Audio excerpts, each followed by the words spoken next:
To get started with Premiere, let's first take a look at the new project settings, how to set up a new project within Premiere, and set up your data cache, file locations, and all of that sort of thing. So let's jump into Premiere and we'll get started setting our projects up, and let's go.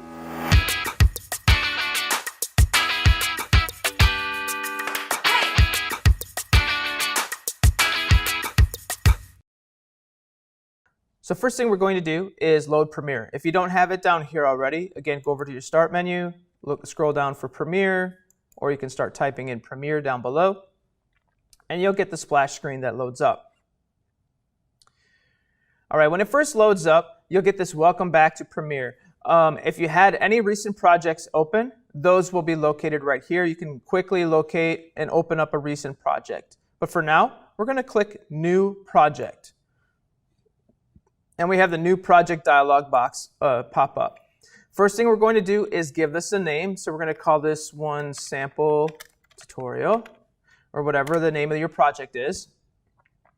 Location, where do we want this to be saved at? So we're going to browse. And it's extremely important to save your Premiere project next to your original files. To keep everything all in the same spot, which keeps it nice and clean. So let's see here. I'm going to go and find my folder. So you'll probably navigate to AV2, find your number in there, and then create a project folder there. So for instance, I'm going to create a new folder.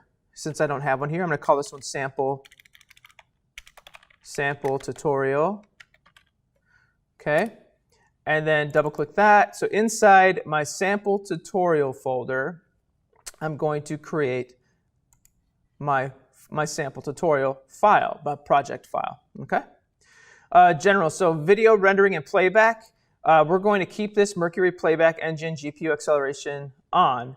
If for some reason you're running into issues with your graphics cards or whatever, we shouldn't have an issue here in the classroom, but should we have an issue, we change that over to software only, and that should address any issues we have. Sometimes graphics card, they'll submit updates or they'll create updates, and the firmware updates are not the greatest. So sometimes you run into issues with Premiere doing that. So you have to switch it to software or just roll back your drivers. So just leave that alone for now. Video display formats, time code. You can also change this in the project. Honestly, I leave all of these settings the same. I don't change anything here. Scratch disks. Now this is where it creates like your preview files and all of that. So when you render something out in the video, as it's processing, you add an effect, Premiere will process that effect so you can see that in almost real time. So that creates like a preview file.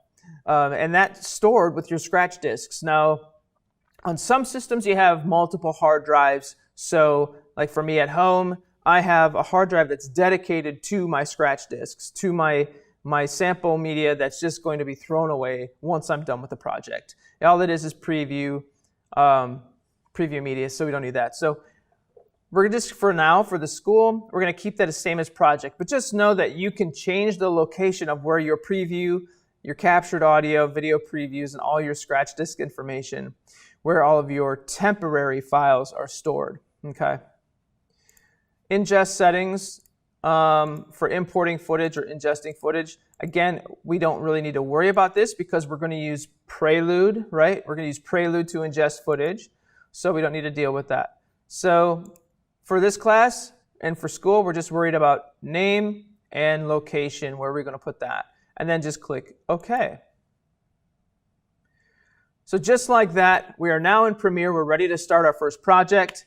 And in the next video, we're going to go over the user interface, how to set up a project, and also talk a little bit about file management. All right? All right, we'll see you in class.